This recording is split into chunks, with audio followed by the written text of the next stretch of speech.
Hi everyone, welcome to episode number 4 of ఎక్ pizza కథ. ఇది కథ కాదు, నా ప్రేమ బాధ. నేను మీ హోస్ట్ జితేష్ కృష్ణ. ఇంకా స్టార్ట్ చేద్దామా? ముందు ఎపిసోడ్లో చెప్పినట్టు ఆ పిజ్జా షాప్లో తను తప్ప మా ఇద్దరిని లవర్స్ అని చెప్పి షాప్ అంతా ఫిక్స్ అయిపోయింది.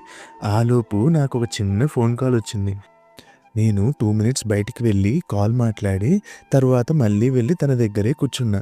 Sorry, urgent call. తనేమో ఎవరు, గర్ల్ ఫ్రెండా అని అంది. నేనేమో వెంకీ సినిమాలో రవితేజలా మా మొహాలు చూసి మీరు ఏమో అనుకుంటున్నారు కానీ నా మొహానికి అంత సీన్ లేదండి అని అన్నా. అది విన్న తను యు ఆర్ సో ఫన్నీ అని చెప్పి నవ్వింది. తనేమో ఫన్నీ అంటే నాకేమో అది బన్నులా వినిపించింది. అరే బాబు వెయిటర్, మేడం గారికి ఏదో బన్ను కావాలంట చూడు అని చెప్పి నేనంటే, అరే బాబు బన్ను కాదురా ఫన్నురా అని చెప్పి తను నవ్వింది. ఆహా అలానా అని చెప్పి నా మైండ్లో ఉన్న రవితేజ బయటకు వచ్చి, నిన్ను కొట్టినా కుక్కను కొట్టినా ఒకటే, ఎదుటోళ్ళు చెప్పింది అసలు వినవే, ఈసారి ఈ ఛాన్స్ కానీ మిస్ అయిపోయినావు అనుకో జీవితాంతం సింగిల్గానే చచ్చిపోతావు. అరే పిల్లను పోగొట్టుకోకురా అని చెప్పి లోపల నుంచి ఒక వాయిస్ వచ్చింది. అనుకుని సరే మీ డాడీ ఏం చేస్తూ ఉంటారని చెప్పి తనని అడిగా. తనేమో మా డాడీ పోలీస్ అనింది. అది వింటూనే నా మైండ్లోకి మళ్ళీ 2 సీన్లు వచ్చాయి. ఫస్ట్దేమో కమిషన్ కూతుళ్ళని ప్రేమించకూడదా, కమిషన్ కూతుళ్ళకి మొగుళ్ళు రారా, సెకండ్దేమో ఇది. తీసుకెళ్ళి సార్ పగటిపూట అంతా లెటర్లు అడిగించండి, రాత్రిపూట మన కొత్తగా చేరిన కానిస్టేబుల్స్ ఉన్నారుగా వాళ్ళకి వీడి మీద ఇంట్రాగేషన్ నేర్పించండి సార్. అది వింటూనే కొంపదీసి మీ డాడీ క్రైమ్ డిపార్ట్మెంట్ కాదు కదా అని అడిగా. క్రైమ్ కాదు, ట్రాఫిక్ అని చెప్పి తను అనింది. అది విన్నాక అబ్బా సాయిరామ్ అని చెప్పి నేను అనుకున్నా.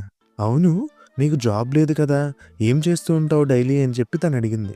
నేనేమో సాయిబాబా గుడికి సాయి వెన్స్కి మధ్యలో తిరుగుతూ ఉంటా అని చెప్పిన.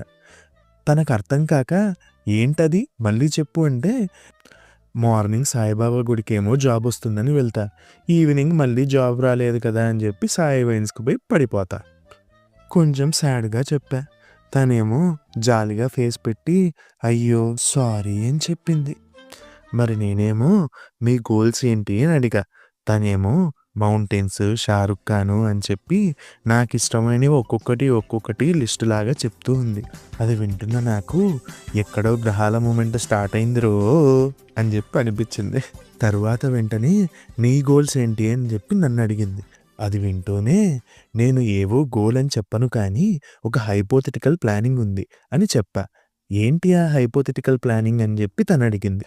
ఇప్పుడు ప్లాన్ ఏంటంటే, నా ఏజ్ 25, ఇంకో 5 yearsలో ఎవరో ఒకరినిచ్చి పెళ్లి చేస్తారు, ఇంకో 10 yearsలో పిల్లలు అంటారు, హోమ్ లోన్స్ అంటారు, సెటిల్మెంట్ అవ్వడానికి ఇంకో 10 years, ఈలోపు పిల్లల్ని సెటిల్ చేయడానికి మళ్ళీ ఒక 5 years పోతుంది.